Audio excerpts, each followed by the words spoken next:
Come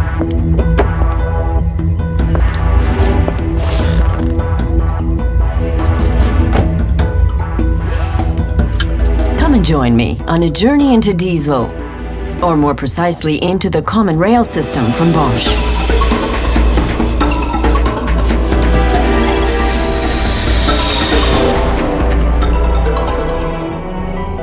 Where we are now, deep inside, the Bosch Electronic Diesel Control Unit, or EDC. Here is where all the information supplied by the vehicle is translated into control commands. Startup actions also begin here. EDC ensures that start conditions are ideal. First of all, the correct temperature must be maintained in the combustion chamber. To achieve this, the EDC coordinates with the Bosch glow system.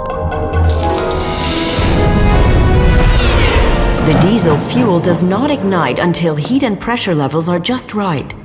Contrary to the gasoline engine, the diesel engine has no spark plugs. For a cold start, the Bosch ignition system has to bring the combustion chamber up to the right temperature. But with Bosch modern glow systems, this takes less than 2 seconds. For ignition, the engine needs oxygen, among other things. The control unit makes sure that exactly the right mixture of air mass and fuel mass is supplied for each ignition, allowing the fuel to burn completely and cleanly. Now let's get out of here. I'm here in the air intake tract. This is the air mass meter. It measures the air entering the combustion chamber exactly, so that the control device can precisely dose the fuel mass needed for injection. Moving on now to the throttle device. It can, if necessary, throttle the airflow. For example, when low torque levels require only a small amount of fuel to be injected and a high rate of exhaust gas recirculation is necessary, for avoiding the production of nitric oxide. To ensure that enough exhaust mass is recirculated, fresh air must be throttled to increase the pressure differential. But why direct exhaust gas right back into the engine when it's just come out of there? When the fresh air coming in contains exhaust gas, the peak combustion temperature is lowered. And when this sinks, less nitric oxide is produced. But too much exhaust mixed into the fresh air intake isn't good either, so the throttle valve and the exhaust gas recirculation valve coordinate their actions. And what regulates their teamwork? Exactly. The combustion chamber is now tempered. The air is on its way. So what's missing?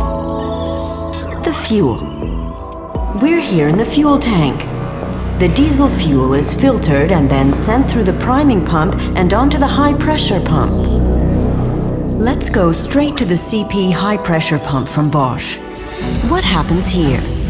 The fuel is compressed to an injection pressure level of up to 2,000 bar. This high pressure is what enables fuel to be injected with such a fine spray and uniform dispersion into the combustion chamber, which is the prerequisite for efficient and clean combustion. The diesel fuel is conducted under high pressure into the rail, a storage unit. From the storage area, fuel lines lead to the injectors of the individual engine cylinders. Would you like to see how the Bosch injector works? Modern Bosch injectors with solenoid valves or piezo actuators move the nozzle needle so quickly that the injection procedure can be divided into several pre- and main injections, short or long in duration, so that each individual injection can be customized. The injection process is always implemented so that the engine runs quietly, cleanly, and with low levels of fuel consumption. Pressure and injection are important in enabling fuel to combust completely, so that as much kinetic energy as possible can be obtained. Bosch. Invented for life.